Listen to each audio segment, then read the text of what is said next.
Hello दोस्तों, कैसे हैं आप। आज दिन गुरुवार है और तारीख है 2 अप्रैल।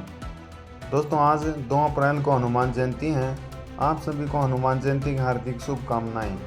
दोस्तों, बिना किसी देरी के देश दुनिया की कुछ खबरें जान लेते हैं। पश्चिम एशिया में हालात लगातार बिगड़ते जा रहे हैं।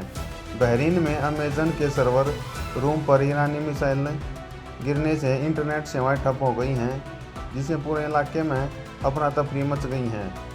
इसी बीच अमेरिका के पूर्व राष्ट्रपति डोनाल्ड ट्रंप ने सीज फायर का दावा किया, लेकिन ईरान के नेता सैयद अब्बास अरागची ने इसे साफ तौर पर नकार दिया और कहा कि जब तक पूरा मुआवजा नहीं मिलेगा, जंग ऐसे ही जारी रहेगी। दोस्तों, अब सवाल उठ रहा है कि क्या अमेरिका ईरान से जीत नहीं पा रहा। इतने बड़े सैन्य ताकत और बजट के बावजूद ट्रंप के पीछे हटने की बातें सामने आ रही हैं। हालांकि दूसरी तरफ ट्रंप ने दावा किया कि ईरान खुद युद्ध विराम चाहता है, लेकिन उन्होंने शर्त रख दी कि पहले होर्मुज खोला जाए, तभी सीज फायर पर विचार होगा। दोस्तों, इसी तनाव के बीच में ट्रंप ने नाटो को भी कागजी शेर बताते हुए निशाना साधा और कहा कि अगर साथी देश साथ नहीं देते तो अमेरिका इससे बाहर भी निकल सकता है।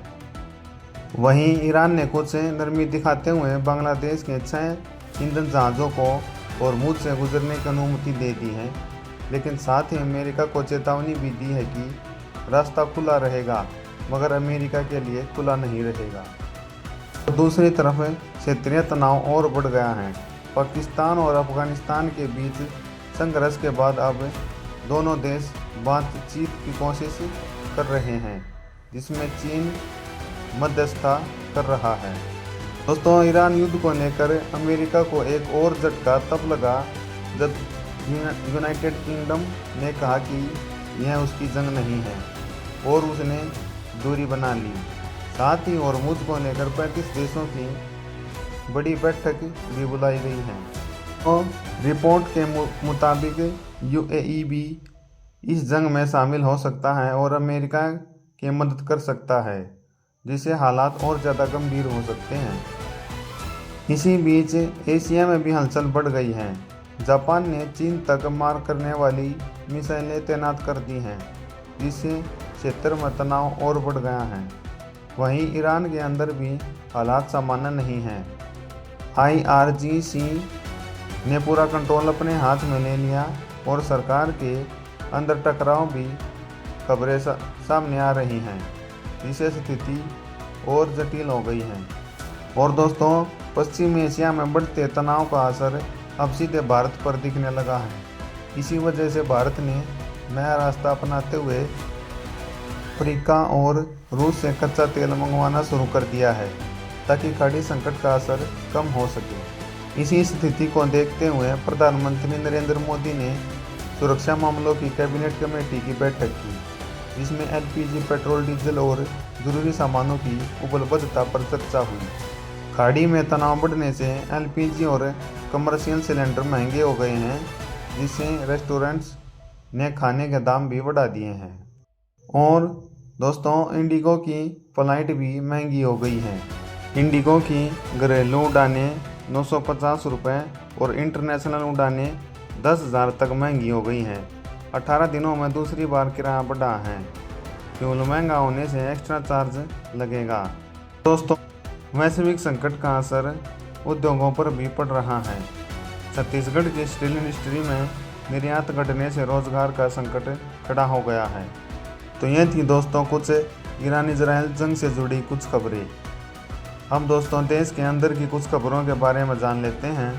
दोस्तों, सोना आज 4,120 रुपये बढ़कर 1.51 लाख रुपये पहुँच गया है।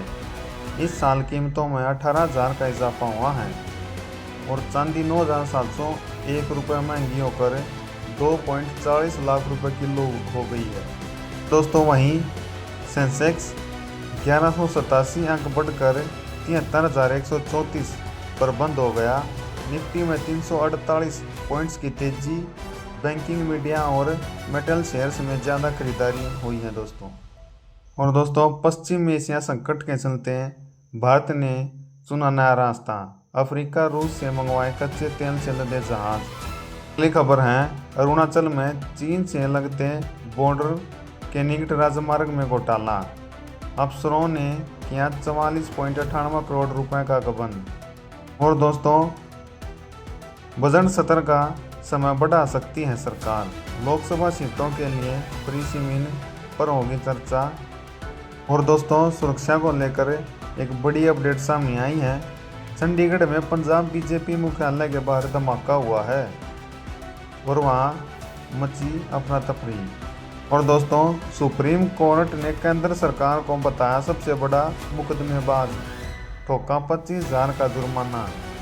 दोस्तों, यह पूरा मामला CISF के एक कांस्टेबल से जुड़ा है। दरअसल बिना बताए 11 दिन ड्यूटी से गायब रहने और सहकर्मी की बेटी की शादी में मदद करने के आरोप में उन्हें नौकरी से बर्खास्त कर दिया गया था। जब यह मामला पंजाब और हरियाणा हाईकोर्ट पहुंचा तो अदालत ने पाया कि बर्खास्तगी की यह सज़ा बहुत ज़्यादा है। हाईकोर्ट ने कांस्टेबल को बहाल करने और उसे 25% पिछला वेतन देने का आदेश सुनाया। और दोस्तों, लोकसभा में नेता विपक्ष और कांग्रेस सांसद राहुल गांधी इन दिनों केरल में चुनाव प्रचार में जुटे हुए हैं। इस दौरान राहुल गांधी ने चुनाव प्रचार के दौरान एक वीडियो सोशल मीडिया पर शेयर किया है। राहुल गांधी द्वारा साझा किए गए वीडियो में एक शख्स यमराज की पोशाक में दिख रहा है, जो राहुल गांधी से स्वास्थ्य नीति को लेकर बात कर रहा है। और दोस्तों, NCP को बदनाम करने के लिए 5 करोड़ रुपए देने का आरोप लगे थे, लेकिन शरद पवार वाले गुट ने इस आरोपों को पूरी तरह गलत बताया है। उन्होंने कहा कि यह सब झूठ फैलाया जा रहा है। साथ ही उन्होंने खरात मामले की निष्पक्ष जांच की मांग की ताकि सच सामने आ सके। दोस्तों, PM मोदी ने असम के बागान में पत्तियां तोड़ी महिला मजदूरों के साथ ली सेल्फी। लोग कह रहे हैं कि PM मोदी का चाय वाला कनेक्शन सामने आ रहा है। दोस्तों, पश्चिम एशिया तनाव को लेकर प्रधानमंत्री ने एक बड़ी बैठक हुई की। इसे बैठक में देश की सुरक्षा और हालात पर चर्चा की गई। सरकार अभी भी स्थिति पर नज़र बनाए हुए हैं और लोगों से कदम पर विचार कर रही हैं। अगली खबर है, राज्यसभा से CAPF बिल पास हुआ है। जानिए क्यों मचा है इस पर बवाल। बुधवार को संसद में सियासी घमासान देखने को मिला।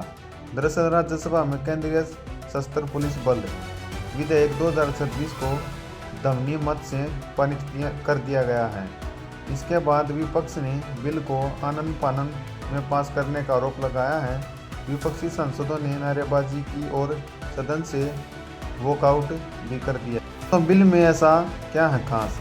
अभी तक देश के अलग अलग अर्धसैनिक बलों के लिए सैन्य सेवा और प्रशासन के नियम भी अलग अलग थे। यही बिल उन सभी को हटाकर एक सिंगल सिस्टम लागू करेगा। लेकिन असली पेंच फंस गया है IPS अफसरों की तैनाती को लेकर। इस नए कानून के तहत CAPF में IG रैंक के 50% पद और ADG रैंक के कम से कम 67% पद IPS अधिकारियों के लिए रिजर्व रहेंगे।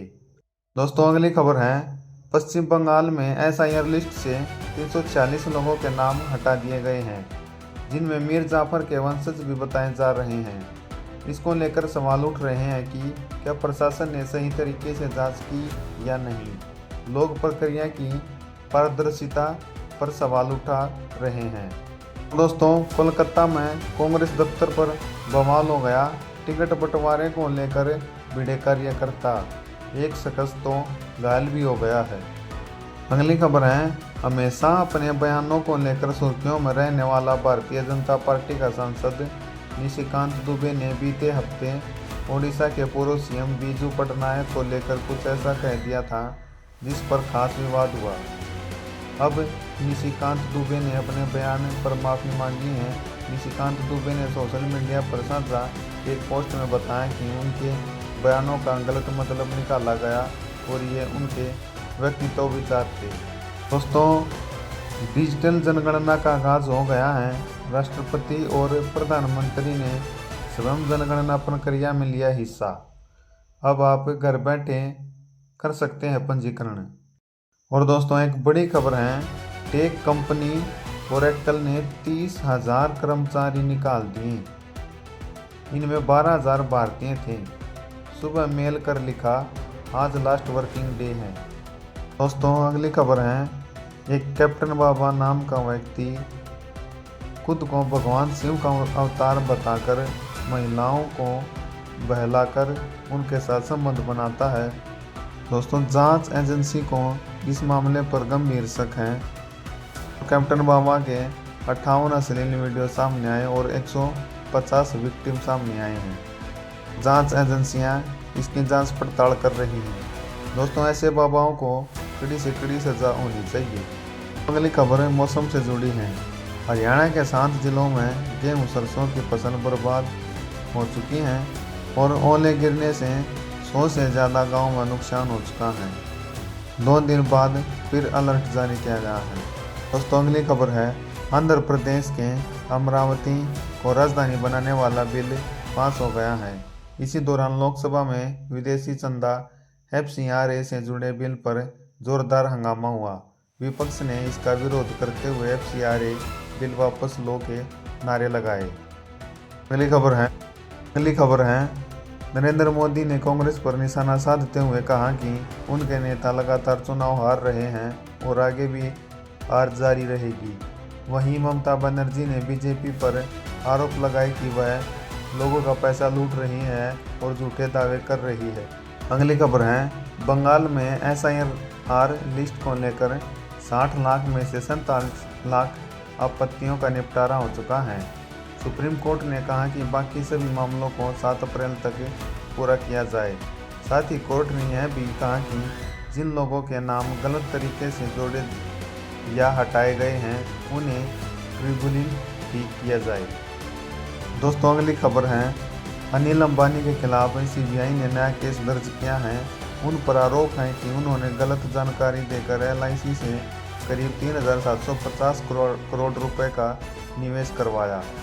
अब इस मामले की जांच की जा रही है कि पैसे कैसे लगाए गए और कहां धोखाधड़ी नहीं हुई।